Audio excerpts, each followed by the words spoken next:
you sort of come up with that idea? Because obviously in a game, I know you were saying earlier about, you try and not look at it like an MMO and stuff, but you do have the basic mechanics. And obviously sort of a lot of games that kind of approach the MMO space do make it very do this, do that, because it's just easier to do it. I mean, were you ever intimidated about trying to go down this route? Was it ever hard? Did you ever hit a barrier? You're like, oh man, maybe it's not going to work? One of the things I say about ArenaNet is we are creatively fearless.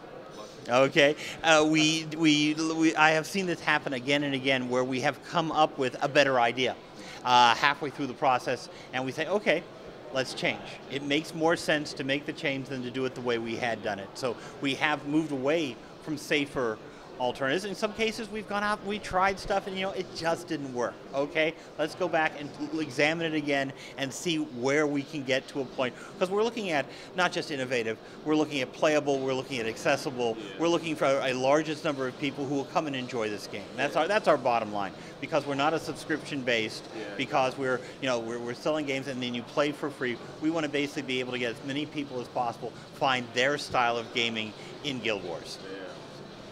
The most things we've seen this far are basically PvE based. Yes. Does this mean that you find the PvP from Guild Wars 1 is so perfect that you don't need to alter that? It is very good. Why haven't we seen so little PvP until now? Just because we haven't been addressing PvP and what we've been talking to people. We will have PvP. We talked about this world versus world concept of large operations. Right now we're showing the larger end of the PvE world with the dynamic events, because that's something new that we actually have to tell people about. To people who are trained for an MMO, they were expecting guys with a bang over their head to kick off it. That's not necessarily the case with what we have here. So we're telling people about the new stuff that we're doing. And when it comes time to talk about PvP, we'll address that as well. Do you have any other sort of big surprises down the line, or is it? We've got big surprises, but we've got how we're going to address them. For this show, for example, we released our 4th profession. The Necromancer was new as of yesterday and just went live. And people who read the novel said, aha, they're going to have a Necromancer. And they were right. so that was fun.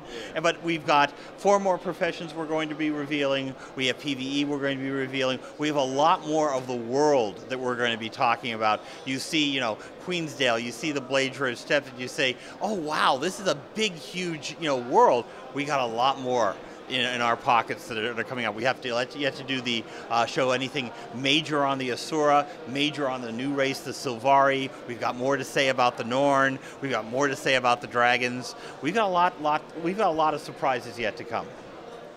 I read that different races will have different skills in the same class or. How is this going to affect the group play? Will I say, okay, I won't pick a human because they're weak on that, or is it not that intense? Obviously we try to balance it so that you're going to have so we're going to say if you're a human and you like to heal, you're not at a disadvantage against, say, a Sylvari and you like to heal. What we have for our racial skills often comes back to the nature of the race itself.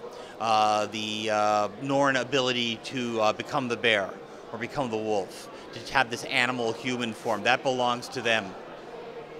Okay.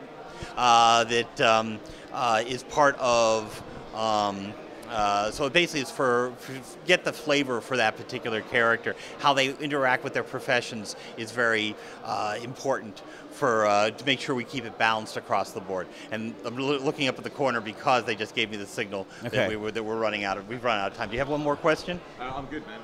How about you? I would like to thank you very much. Well, thank for you. your time. And danke euch fürs Zuhören und wir sehen uns beim nächsten Mal. Okay. Thank you very much. Oof. Thank you. Thank you. Thanks, man.